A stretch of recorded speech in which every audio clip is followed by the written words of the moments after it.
जय हिंद प्यारे मित्रों, क्या हाल चाल है। आशा करते हैं सभी बच्चे अच्छे होंगे। हम लोग पढ़ रहे थे बच्चों जनन स्वास्थ्य। जनन स्वास्थ्य क्या होता है और इसके बारे में हम लोग पढ़ रहे थे कि जनन स्वास्थ्य होता क्या है।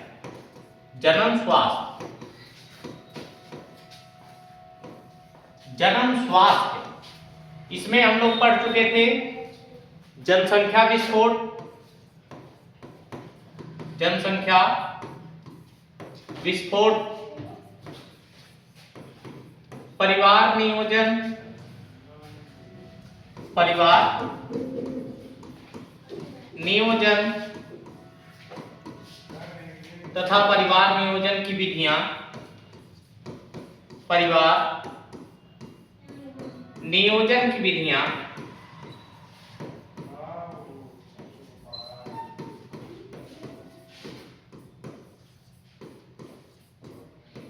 परिवार नियोजन की विधियां, या इतना टॉपिक हम लोग कवर कर चुके थे। आज हम लोग पढ़ेंगे कि बाध्यता क्या होती है। बाध्यता, बाध्यता क्या होती है। और हम लोग पढ़ चुके थे यौन संचरित रोग। क्या पढ़े थे? यौन संचरित रोग। यौन संचरित रोग को भी हम लोग पढ़ चुके थे। आज पढ़ेंगे बाध्यता या एमटीपी। एमटीपी भी पढ़ेंगे, medical termination of pregnancy, MTP का भी। और इसमें हम कुछ रोगों को भी जानेंगे, कौन कौन से रोग हो सकते हैं और इससे क्या हो सकती है, या कुछ ऐसे रोगों को का भी हम लोग अध्ययन करेंगे। सबसे पहले आप लोग जानते हैं बाध्यता। बाध्यता का क्या है? इनफर्टिलिटी। बाध्यता, इसको इंग्लिश में इनफर्टिलिटी,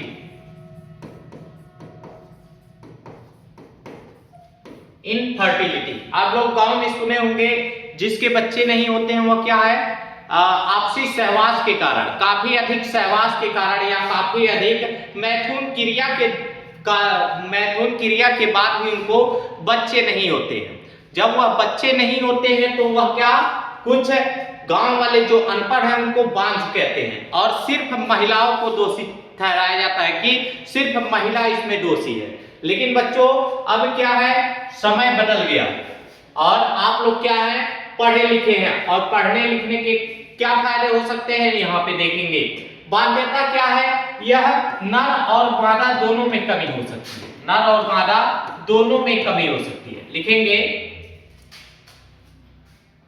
वह जनन क्रिया, वह जनन क्रिया जो नर व मादा के अनेकों सहवास के कारण, अनेकों सहवास या मैथुन, सहवास या मैथुन क्रिया के द्वारा, मैथुन क्रिया के द्वारा, क्रिया के द्वारा भी बच्चे या संतति उत्पन्न नहीं कर पाते हैं, उत्पन्न नहीं कर पाते हैं, नहीं कर पाते हैं, नहीं कर पाते हैं। क्या? बाध्यता कहलाते हैं। क्या कहलाते हैं? बाध्यता कहलाते हैं। आप लोग गांव में सुने होंगे बांझ, गांव में सुने हैं बांझ, लेकिन यह शब्द गलत है। बांझ भी इसी को कहते हैं क्योंकि वह बच्चे पैदा नहीं कर सकते। इसके कई कारण हो सकते हैं बच्चों, इसके कई कारण हो सकते हैं। नर में भी यह समस्याएं या विकृति उत्पन्न हो सकती है, मादा में भी यह विकृति उत्पन्न हो सकती है। नर में भी विकृति उत्पन्न हो सकती है, कुछ ऐसा कारण हो सकता है, और मादा में भी कुछ ऐसा कारण हो सकता है, विकृति उत्पन्न हो सकती है, विकृति उत्पन्न हो सकती है। और नर में क्या कारण है और मादा में क्या कारण है, कौन कौन सा रोग होता है, इसके क्या निवारण होते हैं, आज हम लोग देखेंगे। निवारण, एमटीपी क्या होता है, एमटीपी के बाद इसका क्या, अगर जिनके बच्चे नहीं होते हैं वह किस कारण बच्चे पैदा कर सकते हैं, क्या क्या उनकी स्थितियां रहती है, उसके बारे में आज हम लोग देखेंगे। क्या विकृति हो सकती है, जैसे नर में यह विकृति हो सकती है, यह कारण हो सकता है नर में नर में यह कारण हो सकता है कि उसमें शुक्राणु स्पर्म काउंट, शुक्राणुओं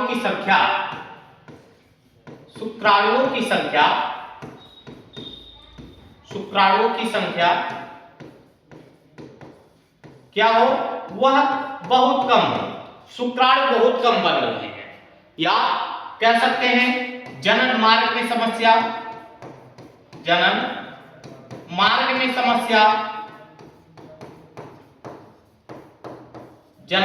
में भी समस्या आ सकती है कि वह जनन मार्ग जन्म से ही वैसा है, या कुछ ऐसी क्रियाकर्मी के दौरान यह जनन मार्ग शुक्राणुओं की जो संख्या है उसमें कमी ला दी गई है। यहां तक आप लोग को क्लियर है। नर में क्या समस्या हो सकती है, शुक्राणुओं की संख्या कम हो सकती है, और ये इसमें जो जनन मार्ग है या जन्म से ऐसा हो सकता है या जन्म के बाद भी ऐसी व्यवस्थाएं देखी जाती हैं, ऐसी व्यवस्थाएं देखी जा सकती हैं। और मादा में क्या कारण होता है, मादा में आप लोग देखे हैं जो अंडाणु नहीं बनते हैं,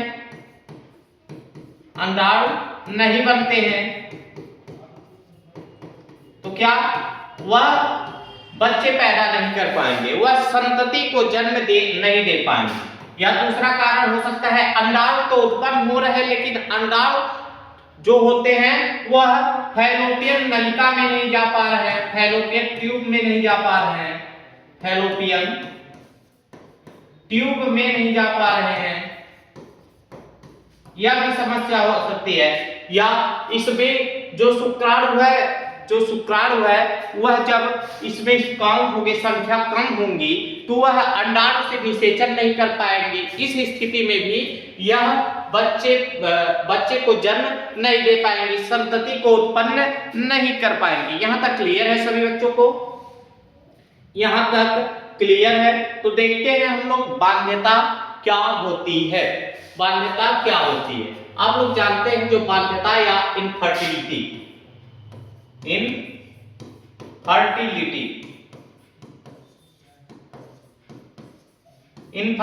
क्या होती है, बाध्यता के बारे में चर्चा किए बिना जनन स्वास्थ्य अधूरी है। क्या है, जनन स्वास्थ्य क्या है, अधूरी है, क्योंकि बाध्यता से ही, जो बाध्यता होते हैं उसी से ही पता चलता है कि यह पुरुष क्या है, इसमें स्पर्म काउंट सही है कि नहीं है, क्या यह स्त्री में अंडाणु उत्पन्न हो रहे हैं कि नहीं हो रहे हैं। आप लोग जानते हैं बच्चों, हम आपको पढ़ाए थे पीरियड, मासिक चक्र। अगर शरीर में दर्द न हो, पीड़ा न हो, तो हम लोग को पता ही नहीं चलेगा हमारे शरीर में कोई समस्या है। हमारी जो आंत होती है, आंत सड़ जाएगी, फेफड़ा सड़ जाएगा, हमको पता ही नहीं चलेगा। अगर दर्द नहीं होगा तो क्या होगा, दर्द नहीं होगा तो पता ही नहीं चलेगा, हमारी आंत सड़ जाएगी, फेफड़ा सड़ जाएगा। इसीलिए दर्द क्या है, दर्द एक लिए हमारे लिए उपयोगी है, क्योंकि वह हमें बताता है कि हमारे शरीर में यह समस्या है, हमारे शरीर में यह दिक्कत है। दूसरा क्या है, भारत सहित पूरी दुनिया में बहुत से दंपति बंद है, इनफर्टिल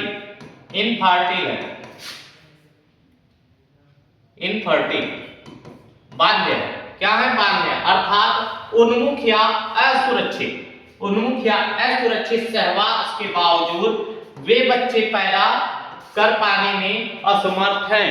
काफी अधिक सहवास के कारण, काफी अधिक मैथुन क्रिया के कारण भी वह बच्चे को पैदा करने में असमर्थ हैं, बच्चे उत्पन्न करने में असमर्थ हैं। यहां तक सभी बच्चों को क्लियर होगा, क्या वह बच्चे को उत्पन्न करने में असमर्थ है। इसके बाद देखेंगे इसका क्या कारण होता है, कारण देखेंगे। आप लोग जानते हैं यह शारीरिक कारण भी हो सकता है, उनका शरीर में कोई ऐसी समस्या है जिसके कारण वह बच्चे नहीं उत्पन्न कर पा रहे हैं। जन्मजात कारण भी हो सकता है, वह जन्म से ऐसे हों, उनके लैंगिक जनन में या उनके जनन मार्ग में, और जो उनका जनन मार्ग है उसमें जन्मजात कोई समस्या हो या रोगजन्य हो, उनको ऐसा कोई रोग उत्पन्न हो, रोग हो, वह भी एक समस्या का कारण है, वह भी एक समस्या का कारण हो। औषधि कारण भी हो सकता है, क्या वह ऐसी कुछ औषधियों का सेवन कर रहे थे पहले जिससे उनको समस्या हो गई है।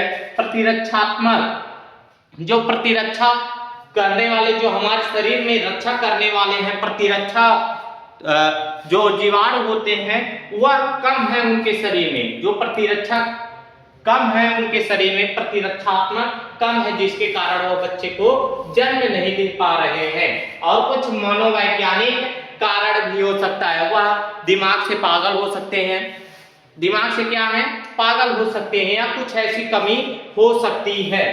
और दूसरा, भारतवर्ष में प्रायः दंपतियों में बच्चा न होने का दोष स्त्रियों को ठहराया जाता है। यह जो भारतवर्ष है, पहले में अब तो कम हो गया, पहले क्या, अगर बच्चे उत्पन्न नहीं हो सकते, पूरा दोष क्या स्त्रियों को दिया जाता है कि इन्हीं के कारण बच्चे उत्पन्न, इन्हीं में कोई ऐसी समस्या होगी जिससे बच्चे उत्पन्न नहीं हो रहे हैं।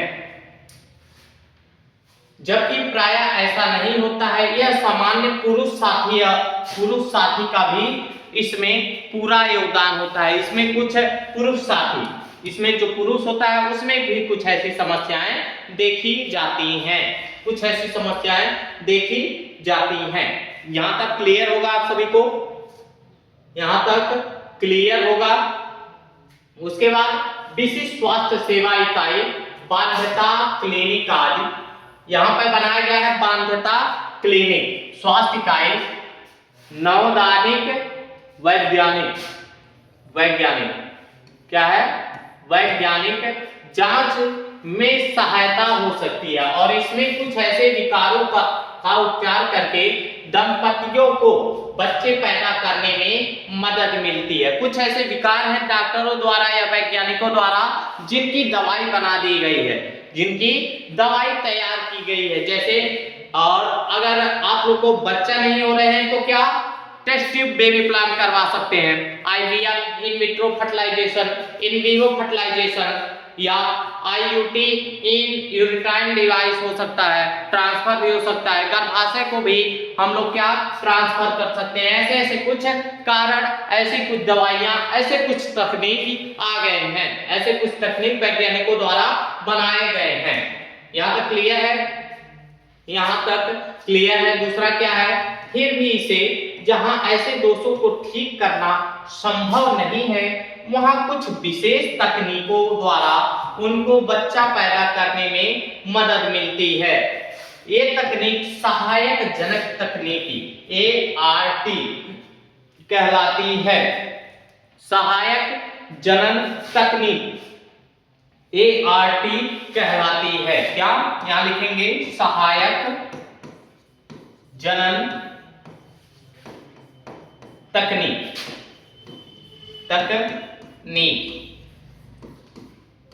सहायक जनन तकनीक ART क्या होती है, ART क्या होती है? ART का फुल फॉर्म होता है assistant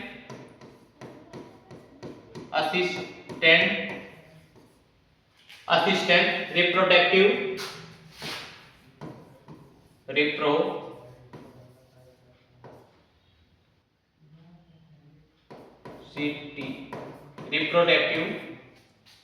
technology,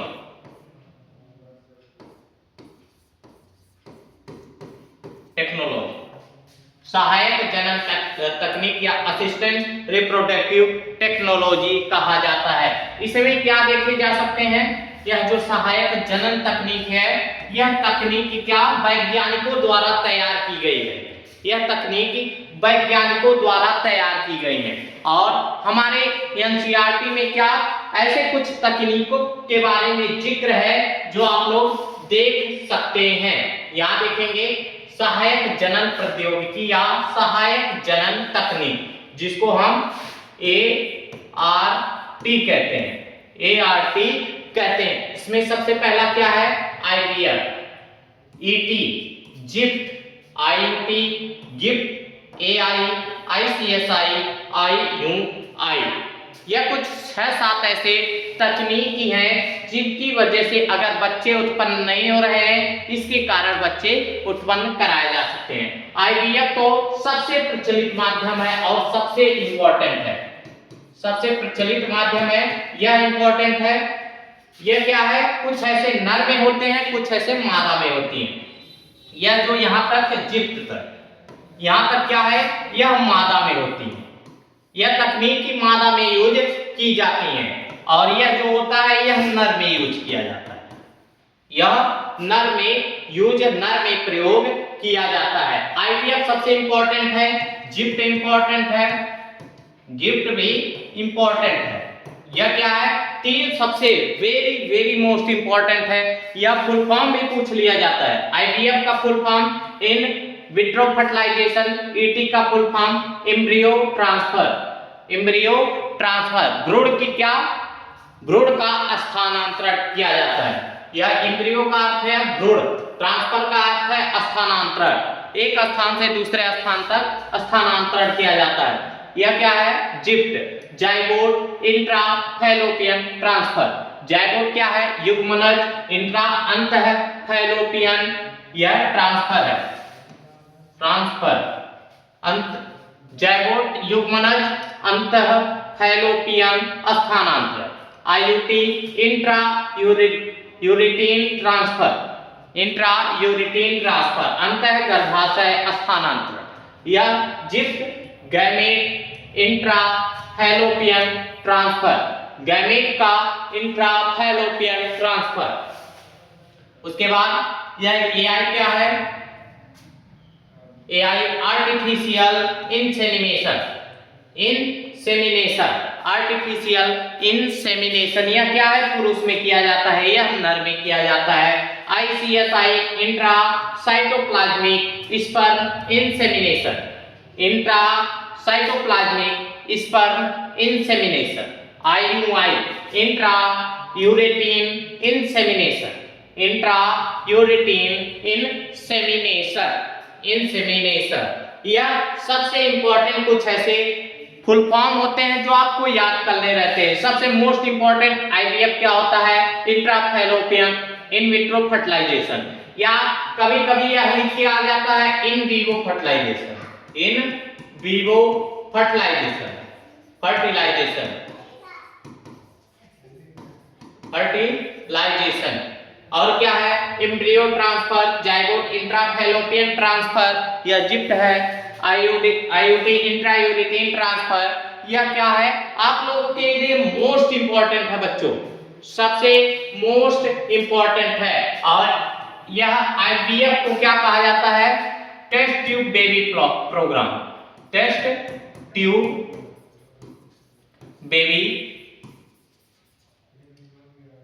baby programme,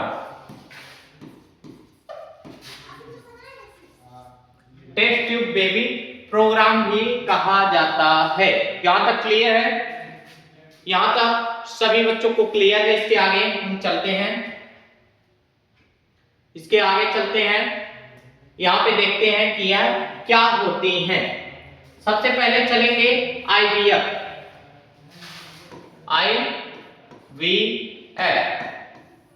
IVF क्या होता है, यह मादा में किया जाता है, नर व मादा। नर में से क्या, शुक्राणु लिया जाता है और मादा में से अंडाणु लिया जाता है, अंडाणु लिया जाता है। और इसको एक परख नली में, यह क्या है, परख नली, आप लोग देखे होंगे परख नली इस तरह का, एक परख नली में नर का शुक्राणु और मादा का अंडाणु दोनों को यहाँ पे निषेचन कराया जाता है।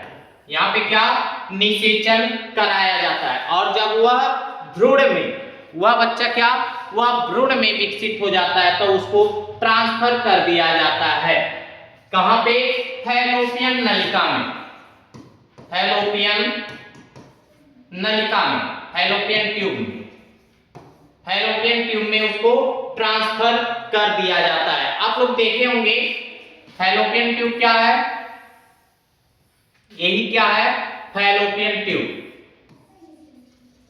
इसमें ही क्या है, अंडाणु यहाँ पर फैलोपियन ट्यूब के दूसरे भाग जिसे एम्पुला या तुम्बिका नामक भाग में यहीं पर निषेचन होता है। यहाँ पे इसको क्या कर दिया जाता है, ट्रांसफर कर दिया जाता है, और यहीं पे जब ट्रांसफर कर दिया जाता है शुक्राणु आके निषेचन करता है। उसके बाद यह क्या, गर्भाशय में जाके रोपित हो जाता है और भ्रूण बनाने लगता है, और भ्रूण बनाने लगता है।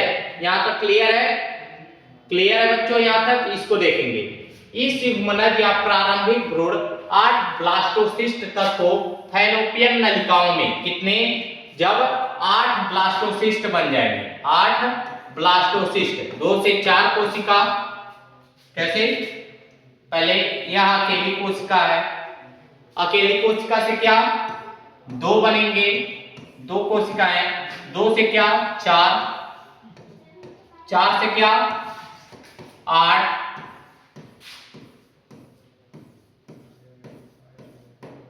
8 कोशिकाएं बनेंगी, 8 से क्या 16,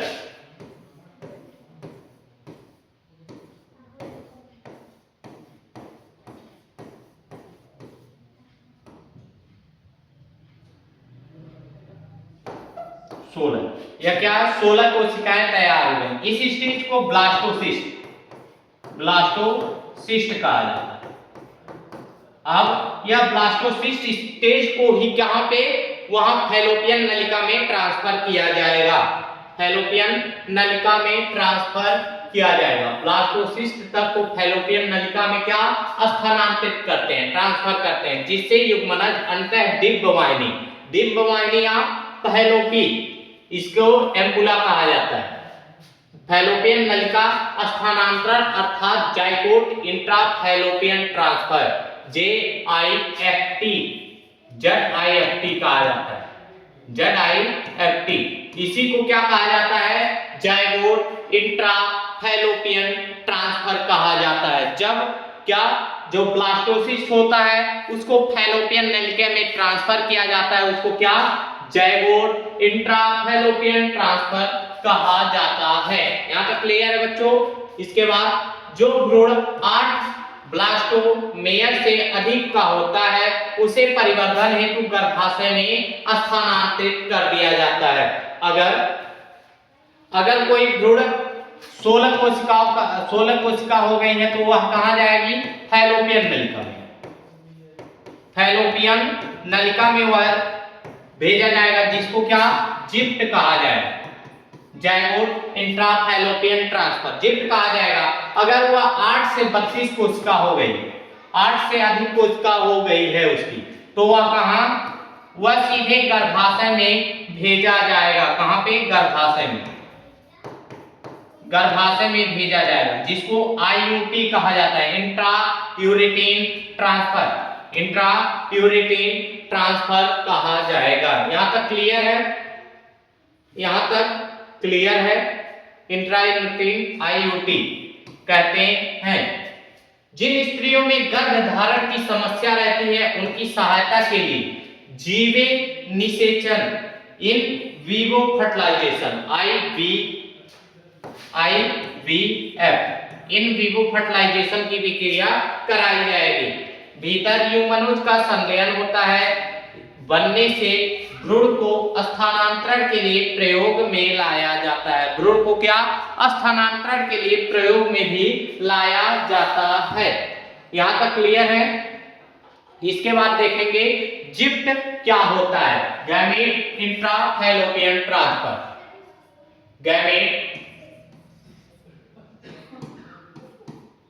गैमेट इंट्राफैलोपियन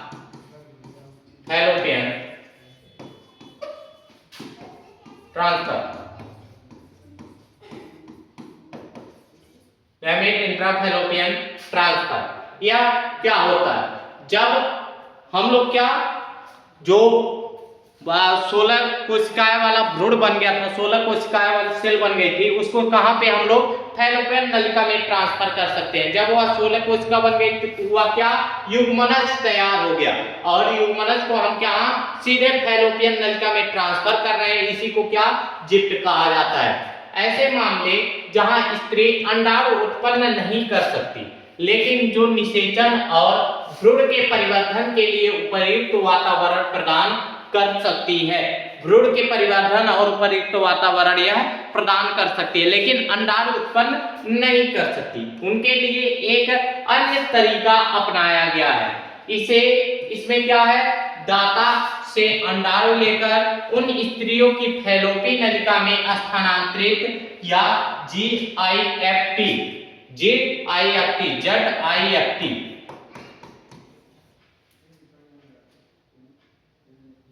क्या है, ZIFT बच्चों,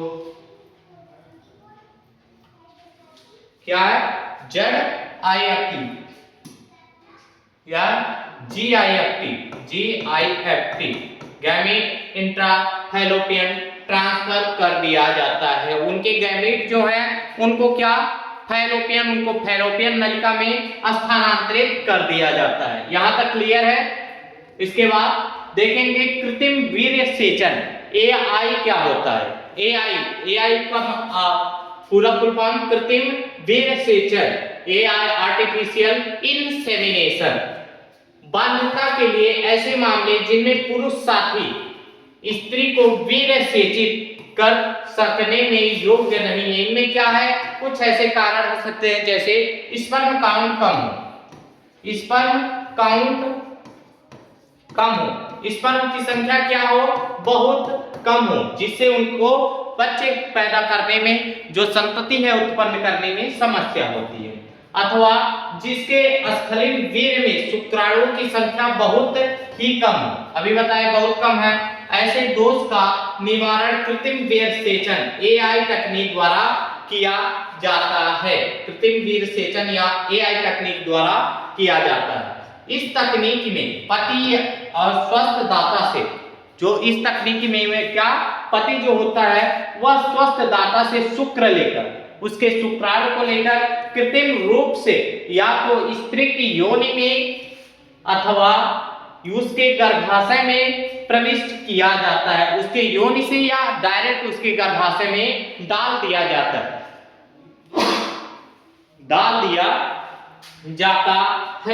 इसे अतः गर्भाशय वीर्य सेचन या AII कहते हैं। इसे अतः गर्भाशय वीर्य सेचन या AII कहते हैं। यहां तक क्लियर होगा। AII कहते हैं, गर्भाशय वीर्य सेचन या IUI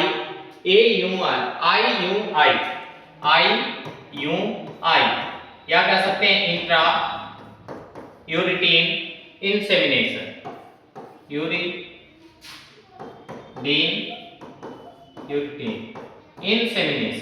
क्या, इंसेमिनेशन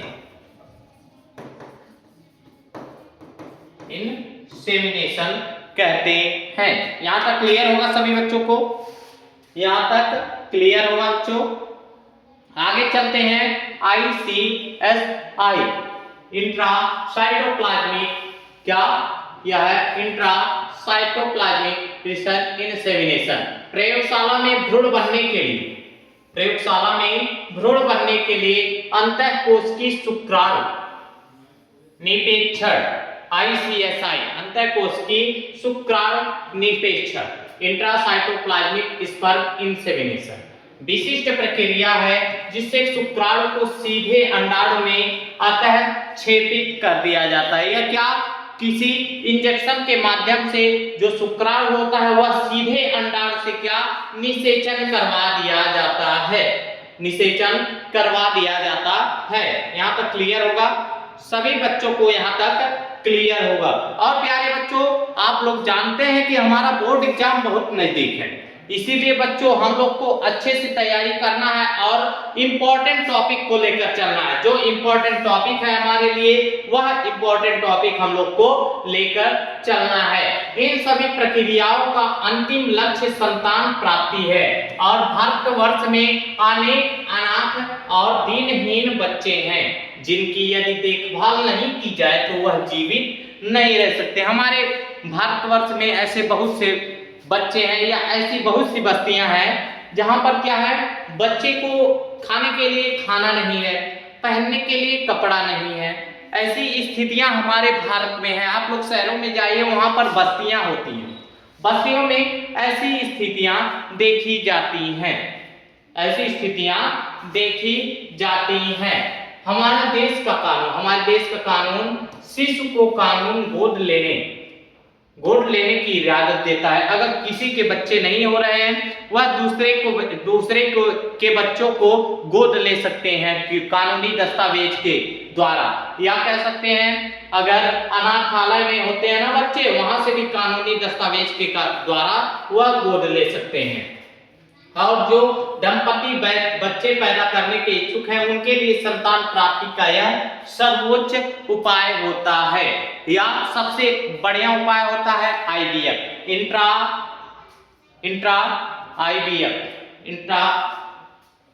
इन विवो फर्टिलाइजेशन। क्या? In vivo fertilization. यहाँ तक आज का पूरा लेक्चर था बच्चों। यहाँ पे आप लोग का जनन स्वास्थ्य खत्म हो गया, यहाँ पे जन्म स्वास्थ्य खत्म हो गया, स्वास्थ्य चैप्टर यहाँ पे क्या हो गया? द एंड हो गया। और आप सभी बच्चे कहां तक समझे एक बार कमेंट करेंगे, समझ में आया कि नहीं आया? अगर आया तो क्या नहीं आया, अगर नहीं आया तो क्या नहीं आया, किस तरह पढ़ाने की है और किस तरह इंप्रूव करने की जरूरत है, एक बार सभी बच्चे जरूर कमेंट करेंगे। जितने भी प्यारे बच्चे हैं एक बार कमेंट करेंगे। और प्यारे बच्चों, हम लोग का क्या बोर्ड एग्जाम बहुत नजदीक है। अब बोर्ड एग्जाम के नजदीक के लिए अच्छे से आप लोग तैयारी करेंगे। आप सभी बच्चे हंसते रहिए, मुस्कुराते रहिए और खूब जम के पढ़ाई करते रहिए। आज का क्लास यहीं तक। जय हिंद, जय भारत।